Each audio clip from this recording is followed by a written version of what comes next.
think it was St. Thomas Aquinas who said that God can sometimes visit you with evil in the material world around you, the exterior, and the exterior being, but he might do that so as to purify the soul within. There's the interior person, the soul. There's the exterior person, our body and our experiences. And then there's the material world around us. I've heard it said that temptation comes primarily from the world, the flesh, and the devil.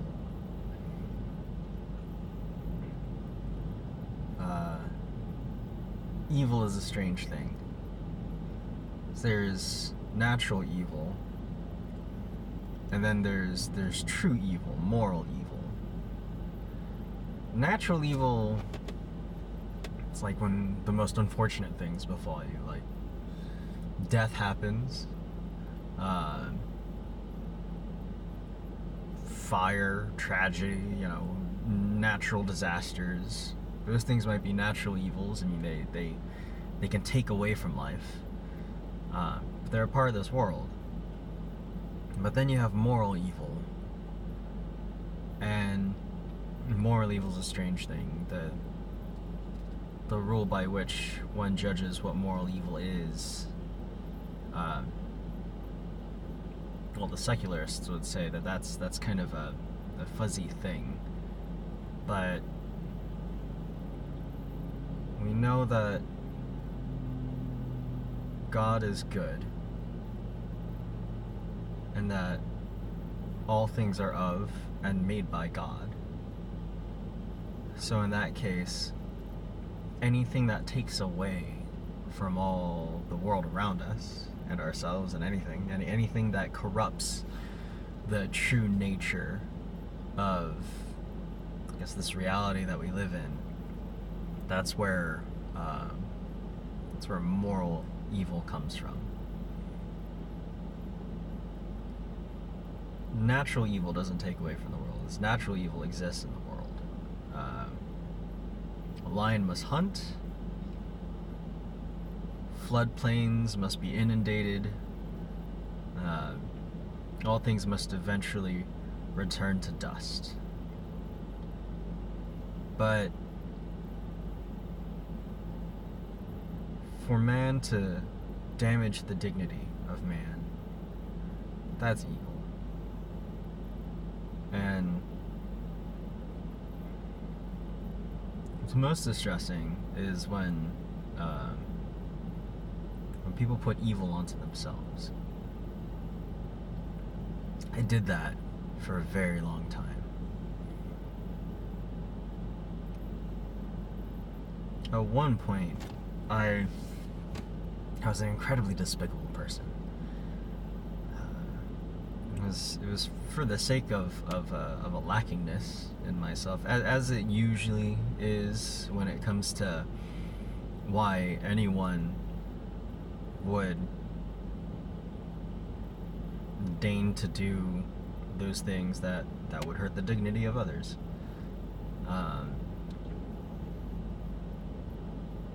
This world tells us to feed our appetites, to appeal to our senses, that to obtain much and to enjoy luxury is some kind of goal. It's we live in a society that's preoccupied with attainment rather than a society that has full appreciation of all that's around us, I suppose. And when you do things out of human respect, as in say you look at advertising or just general media, and it tells us you have to look this way, or you have to sound this way, or you have to have these things, or you have to be in these places, or you have to put these things in your person in order for you to be likable or cool or loved or whatever the case. That's when a person becomes ruled by human respect. Respect is a funny word. We know the modern vernacular meaning of respect. You break the word down, that spect part, it holds a commonality with the idea of like, I don't know what the exact root of the word is, but I know it has commonality with something like speculation or spectrum or inspect, and it's a looking to. Respect, considering that the prefix re usually has something to do with like a return, a reciprocation. It's something done in kind. Human respect is a looking towards man, I guess. And when we look towards man for our answers, that's when things fall apart. Because first and foremost, we know that our fellows in this world are, they're faulty. Everyone is faulty. Everyone's a little bit broken.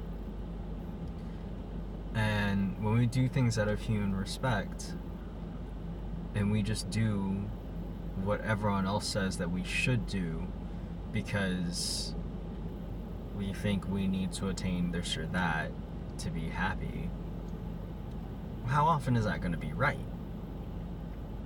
Because if you have someone telling you to do these things to make you happy, and they themselves were told that, and it's all just out of the sake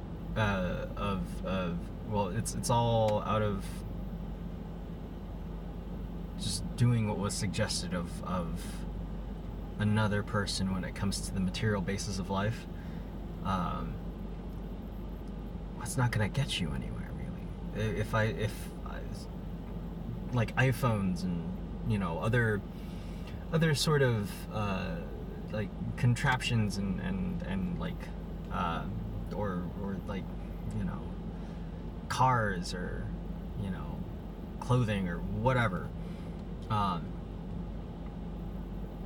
these things might carry some level of prestige that might lend to your own sense of dignity, but if you let that be the end all be all, if you let the material rule your life, then what is the actual substance there?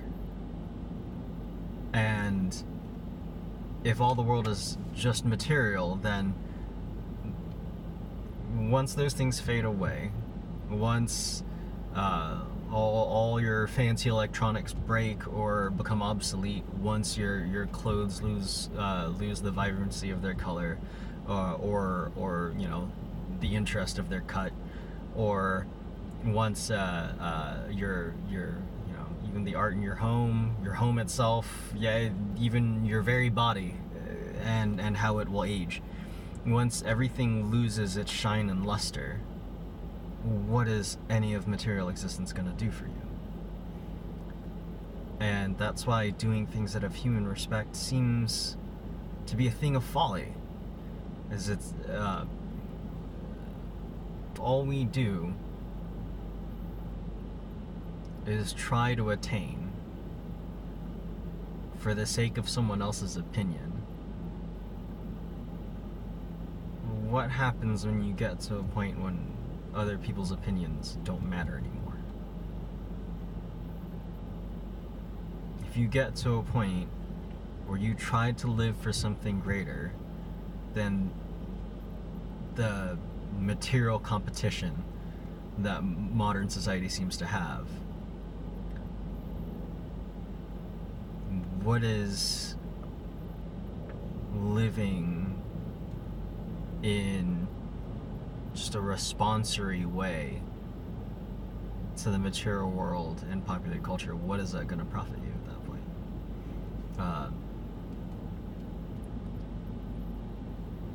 What does it profit a man should he lose his own soul, yet for the sake of gaining the world? I might have that backwards. What does it profit a man to gain the whole world if he loses his own soul? What's the point in all this stuff that we can hoard around us if we lose all of that which makes us who we are?